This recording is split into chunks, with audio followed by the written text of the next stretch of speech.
नमस्कार, अटल मत न्यूज मध्ये आपले सहर्ष स्वागत आहे.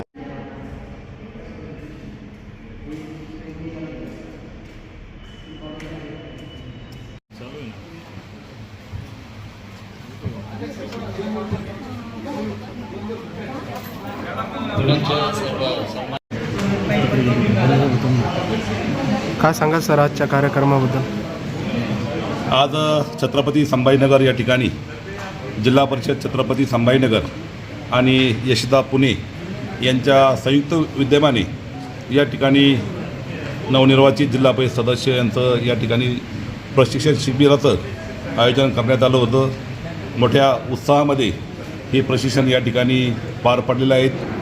आपल्या सर्वांना ज्ञात आहे की केंद्र पुरस्कृत 15 वित्त आयोगाचं आता या ठिकाणी शेवटचं वर्ष संपलेलं आहे आणि आता 16वा वित्त आयोग या ठिकाणी सुरू झालेले आहेत आणि म्हणून 16वा वित्त आयोगाचं काम ग्रामपंचायत लेवलपासून पंचायत समिती जिल्हा परिषद लेवलपर्यंत कसं असावं या दृष्टिकोनातून आजचं हे प्रशिक्षण शिबिर या ठिकाणी आयोजित करण्यात आलं होतं. आणि यामध्ये ग्रामपंचायत लेवलपासून जे काही डेव्हलपमेंट विकास आराखडे आहेत या विकास आराखड्याविषयी या ठिकाणी छानपैकी यशदा पुणे यांचे मास्टर ट्रेनरनी या ठिकाणी प्रशिक्षण दिलेले आहेत. निश्चितपणे या जिल्ह्यामध्ये पाणीपुरवठा असेल, स्वच्छता असेल, रस्ते असतील, वेगवेगळ्या योजना असतील, या योजनांचा समावेश या वित्त आयोगाच्या निधीमध्ये करून 50% बंदित आणि 50% अबंदित अशा पद्धतीनं नियोजन करण्याच्या सूचना या ठिकाणी केलेल्या आहेत. त्या पद्धतीनं ग्रामपंचायत लेवलपासून जे विकास आराखडे या ठिकाणी घेण्यात येऊन पंचायत समितीच्या शिफारशीने हे आराखडे जिल्हा परिषद येतील. जिल्हा परिषद लेवललाही डेव्हलपमेंट विकास आराखडे या ठिकाणी तयार करून सर्वसाधारण सभेने मान्यता दिल्यानंतर या ठिकाणी या 16 वित्त आयोगाच्या योजनेतून नवीन कामं या ठिकाणी या जिल्ह्यामध्ये सुरू करण्यात येतील. ते एका वर्षासाठीचंच प्रशिक्षणमध्ये विकास आराखड्याचं हे होतं का? नाही, आता हा 16 वित्त आयोग जो 2026-27 या आर्थिक वर्षापासून सुरू झाले आहे याची मुदत मार्च 2031पर्यंत म्हणजे हा 5 वर्षापर्यंत या ठिकाणी हा 16 वित्त आयोग राहणार आहेत. परंतु विकास आराखडे जे काही तयार करायचे आहेत ते केंद्राच्या सूचनेनुसार प्रत्येक वर्षाला या ठिकाणी त्या जिल्ह्याचा विकास आराखडा तयार करण्यात येणार आहेत आणि त्या दृष्टिकोनातून तसं काम या ठिकाणी या जिल्ह्यामध्ये करण्यात येणार आहे. जिल्हा परिषदेमध्ये आपला प्रदीर्घ अनुभव आहे, त्यामुळे जिल्ह्यातील प्रत्येक गावाचा विकास आपल्या नेतृत्वाखाली होईल अशी अपेक्षा लोकांना आहे. निश्चितपणे छत्रपती संभाजीनगर जिल्ह्याचा आपण भौगोलिक जर या ठिकाणी क्षेत्रफळ बघितलं तर मोठ्या प्रमाणामध्ये या ठिकाणी या जिल्ह्याचं क्षेत्रफळ आहे आणि अगदी ग्रामीण भागापासून आम्ही गेल्या अनेक दिवसापासून या ठिकाणी काम करतो आहे. अनेक पद्धतीचा वाव छत्रपती संभाजीनगर जिल्ह्यामध्ये गावखेड्यामध्ये या ठिकाणी काम करण्यासाठी आहेत. मग अत्यंत जीर्ण झालेल्या शाळा खोल्या असतील, आरोग्य केंद्र असतील, सब सेंटर असतील, रस्ते असतील, पिण्याच्या पाण्याच्या योजना असतील, अनेक प्रकारच्या डेव्हलपमेंटच्या या ठिकाणी वाव या जिल्ह्यामध्ये या ठिकाणी आहेत. 4 वर्ष प्रशासकाचा या ठिकाणी कालावधी गेल्यामुळं मोठ्या प्रमाणामध्ये समस्या या ठिकाणी ग्रामीण भागामध्ये आहेत आणि म्हणून ज्या जिल्ह्यातील जनतेला मी अध्यक्ष आहेत, आमचे उपाध्यक्ष आहेत, सभापती आहेत, जिल्हा परिषद सदस्य आहेत, या सर्वांकडून एक अपेक्षा आहे की एक अत्यंत चांगल्या पद्धतीचं काम या जिल्ह्यामध्ये सर्व क्षेत्रामध्ये झालं पाहिजे आणि म्हणून मी आपल्या सगळ्यांच्या वतीनं या ठिकाणी सर्व जनतेला या ठिकाणी मी सांगू इच्छितो की अत्यंत चांगल्या पद्धतीचं काम छत्रपती संभाजीनगर जिल्हा परिषद आणि त्या अंतर्गत असलेल्या पंचायत समिती आणि सर्व ग्रामपंचायतच्या मार्फत या ठिकाणी या जिल्ह्यामध्ये होईल. 4-5 वर्षे ग्रामपंचायतमध्ये पदाधिकारी नव्हते, त्यामुळे खूप प्रचंड कामं अशी थकलेली आहेत. ही कामं आपल्या कालावधीमध्ये पूर्ण होतील? 100% ग्रामपंचायतीच्या निवडणूक आता थोड्या दिवसामध्ये त्या ठिकाणी लागणार आहेत. नवीन पदाधिकारी या ठिकाणी येतील.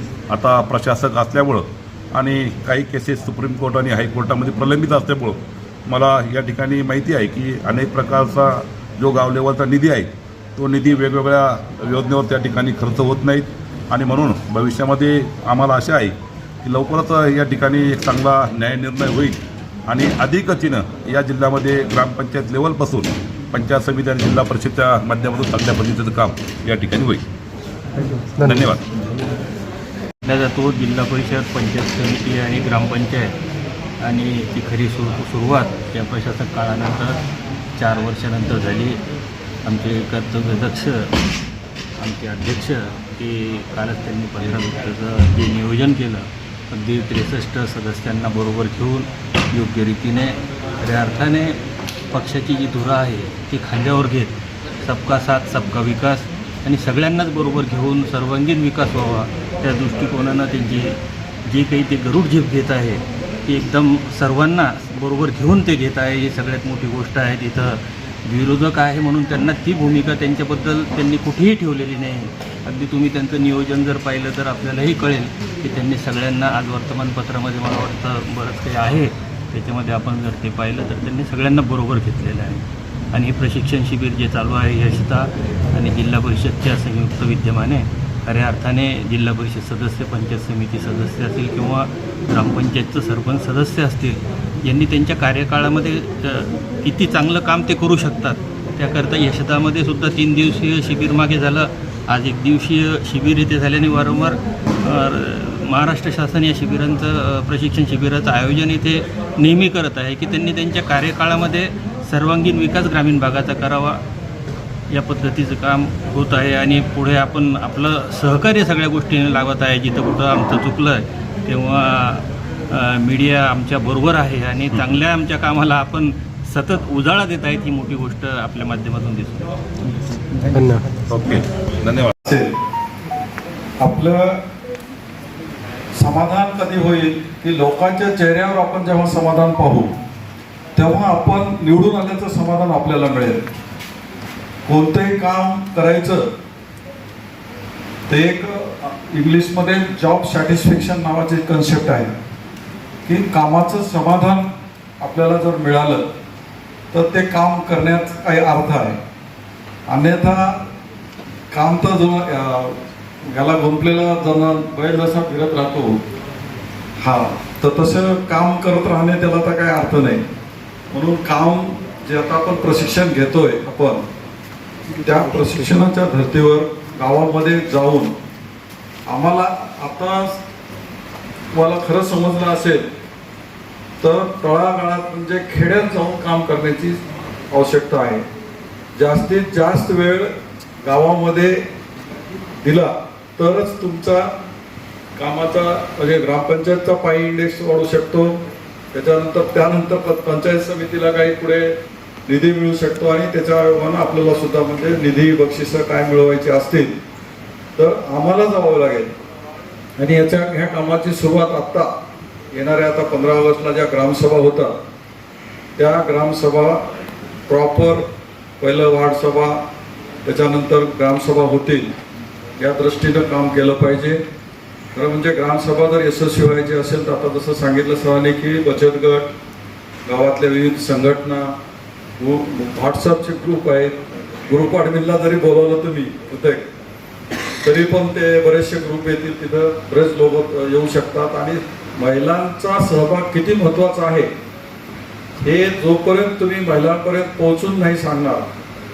कुठेही जर बचत गट असतील तर बचत गटाच्या मिटिंगा ठेवायला त्यांच्यासमोर जा आणि बाबा तुम्ही 50% महिला आहात, तुम्हाला उद्या ग्रामपंचायतमध्ये सुद्धा म्हणजे 50% आरक्षण मिळतं. स्टेटमध्ये सुद्धा आता नॅशनल लेवलवर सुद्धा सगळं 33% आरक्षण मिळण्याची तरतूद होणार आहे. तर तुम्ही सतर्क राहिलं पाहिजे. तुम्ही घराच्या बाहेर पडलं पाहिजे. चूल आणि मूल हे बाजूला ठेवा. आता तुम्हाला लेखणी हातात घ्यायची, मुलांना शिकवायचंय, तुम्ही पण शिकायचंय आणि तुम्ही काहीतरी राजकारणात पुढे यायचंय हे प्रत्येक घरापर्यंत जाऊन पोहोचून तुम्हाला सांगावं लागेल. तर आज हे प्रशिक्षण घेतलं आपण, या प्रशिक्षणाचा फायदा होईल आणि आपण जे निवडून आलो त्याचा फायदा होऊ शकतो आणि नक्की कामाचं समाधान तेव्हाच आपल्याला मिळू शकतं. अध्यक्ष साहेबांनी सांगितल्यामुळं बोललोय. धन्यवाद. मला बोलण्याची संधी दिली. इस्रायलचे बाबा.